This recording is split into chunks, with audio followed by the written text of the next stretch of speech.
In this video, we're going to take a look at the anatomy of the kidney. So the first thing I want you to notice is the lateral surface of the kidney you will see is convex, and then the medial surface of the kidney is concave. And the reason for that is we have what's called the renal hilum here. That's this indentation in the kidney where you will have your renal artery, your renal vein, and your renal pelvis, which will merge with the ureter coming off of the kidney. That's where these structures will enter into and or leave the kidney, is at that renal hilum. Also surrounding the kidney, we have connective tissue layers. So this layer on the outer surface of the kidney is called the fibrous capsule. It kind of encloses the kidney and kind of holds everything together.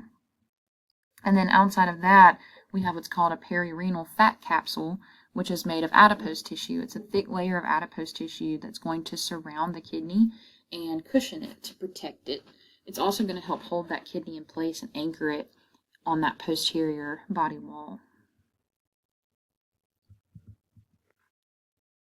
Now looking inside of the kidney, we have two major layers here. We have what's called the renal cortex. That is this outer ring of lighter colored tissue around the edge of the kidney. You can see the renal cortex in this little bit lighter pink color here on the outer edge. And then deep to that, we have the renal medulla, which is made up of structures called renal pyramids. You can see one renal pyramid here. Looks like a nice little pyramid. Here's another renal pyramid. Here's another. And in between those renal pyramids, we have what are called renal columns. Now, renal columns are extensions of the renal cortex that actually dip down into and in between these renal pyramids. Now, the renal pyramids, you will notice, have a base on their surface. That's a larger region up here closer to the cortex. And then down moving towards the renal pelvis, they have what's called a renal papilla. And so the renal papilla you will see here, these empty into these small structures here called minor calyxes. So we have minor calyxes which empty these renal papilla here.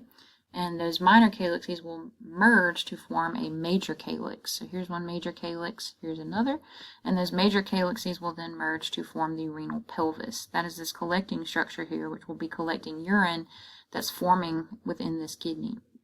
Now from the renal pelvis, we then enter into the ureter, which will carry that urine down to the urinary bladder.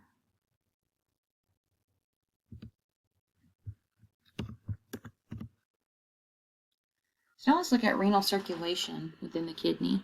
As I mentioned before, you have two major blood vessels entering into and leaving the kidney. So we have what's called the renal artery, which brings blood into the kidney, and we have the renal vein, which drains blood from the kidney. So the renal artery, you will notice, comes in and it starts to fork. And so it's going to fork into these arteries called arcuate arteries. And those arcuate arteries are going to wrap around the base of each one of these renal pyramids. And then once they wrap around the base of that pyramid, they're going to further diverge into smaller cortical radiate arteries, these little tiny red arteries here.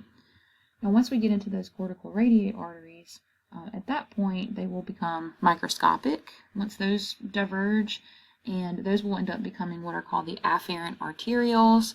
The afferent arterioles are the tiny arterioles that carry blood into the glomerulus of the nephron. So we'll talk more about what that is in just a minute. But that blood will enter into the glomerulus of the nephron, filtrate will be removed from that blood, and then the blood that leaves the nephron is going to exit through a tiny arteriole called the efferent arteriole. The efferent arteriole will then empty into the peritubular capillaries. Those will empty into these arcuate veins that we see here on the outer surface, and then those arcuate veins will empty into the renal vein, which will carry blood back to the heart through the inferior vena cava. So here you can see the microscopic anatomy of that blood circulation.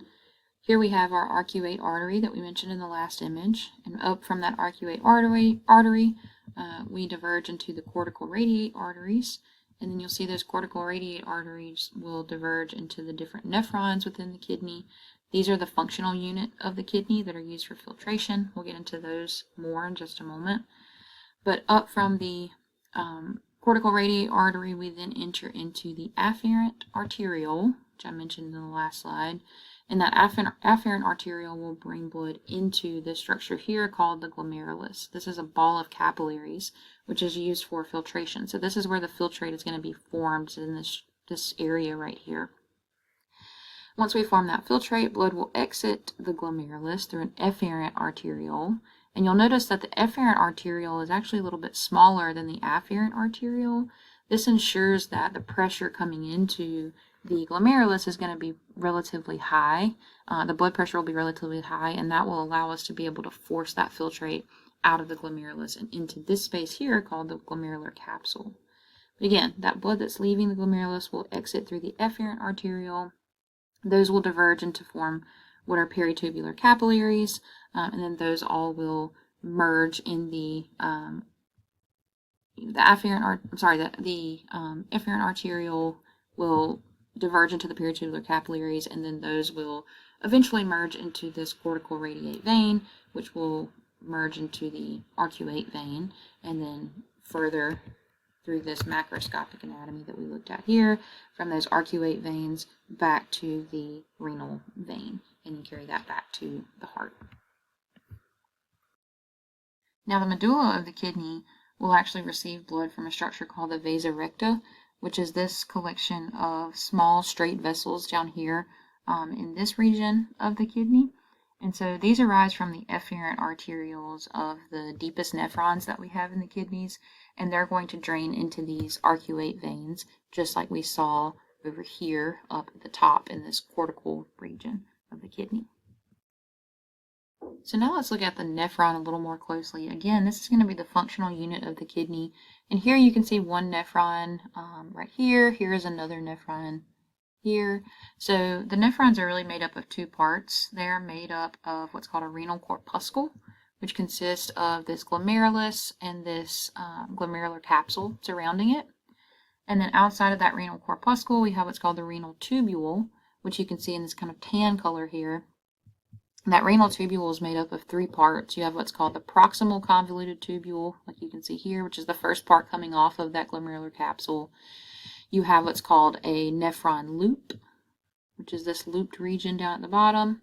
And then you have a distal convoluted tubule coming off of that, which drains into this collecting duct. And you can see the collecting duct has multiple distal convoluted tubules that will be draining into it within the kidney. So let's look at the renal corpuscle a little bit more closely.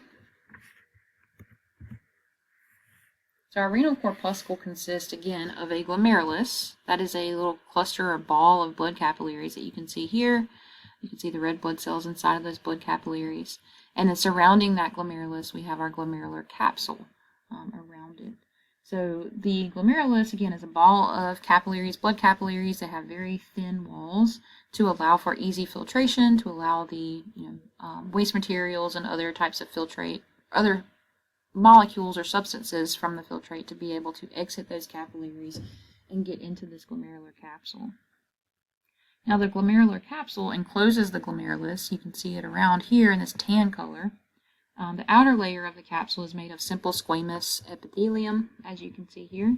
And then the inner layer of that capsule is made up of cells called podocytes. They got that name because they look like they have little tiny feet. But those podocytes wrap around these capillaries of the glomerulus, and there are little tiny slits between the podocytes that allow for filtrate to be removed from the capillaries and to enter into this glomerular capsule. Now the afferent arteriole, again, as I said before, brings blood into the glomerulus, and as I mentioned before, the afferent arteriole is always going to be larger than the efferent arteriole. This is going to ensure that we have adequate blood flow into the glomerulus and that the blood pressure is adequate coming into the glomerulus to allow for this filtrate to be removed from the blood plasma. If the blood pressure is too low, we won't have enough force to be able to push the filtrate out of the blood plasma and collect it in that glomerular capsule there. Now coming off of that renal corpuscle, we have our renal tubule, and you can see the first part of the renal tubule here is called the proximal convoluted tubule. If we go to the next slide, you'll be able to see this a little bit better. So here's our renal corpuscle that we just mentioned. Here's our proximal convoluted tubule. Convoluted, it looks all twisted up, right? Here is our nephron loop, the second portion of that tubule, and then the distal convoluted tubule on the distal end of the structure, which will empty into the collecting duct, as you see here. So,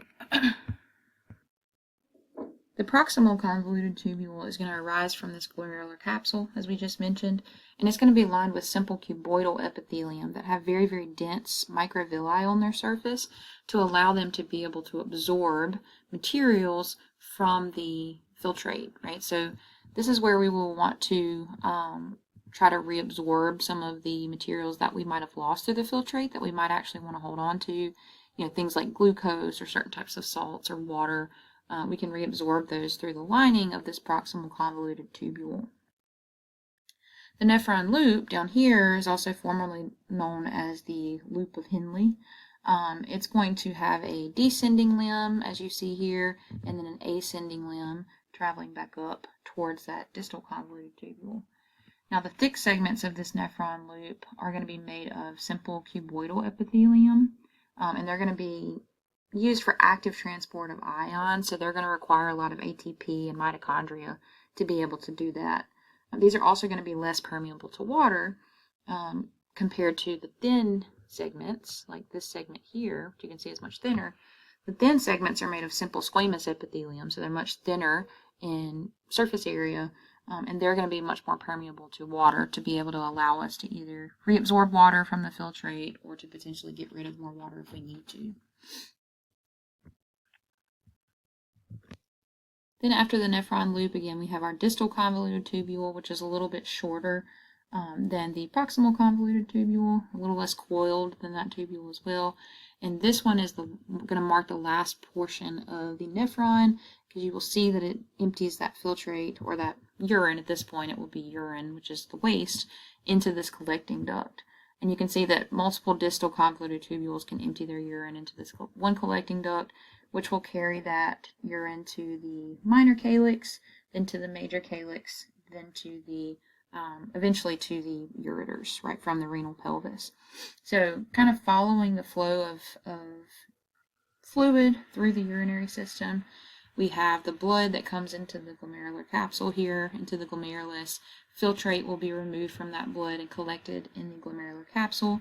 That filtrate will travel through the proximal convoluted tubule, then through the nephron loop, then through the distal convoluted tubule, where it will then enter into the collecting duct, then finally the major calyx, the minor calyx, then the major calyx, then the renal pelvis, and finally the ureters, where that urine will be collected into the urinary bladder and stored until it can be removed from the body through the urethra.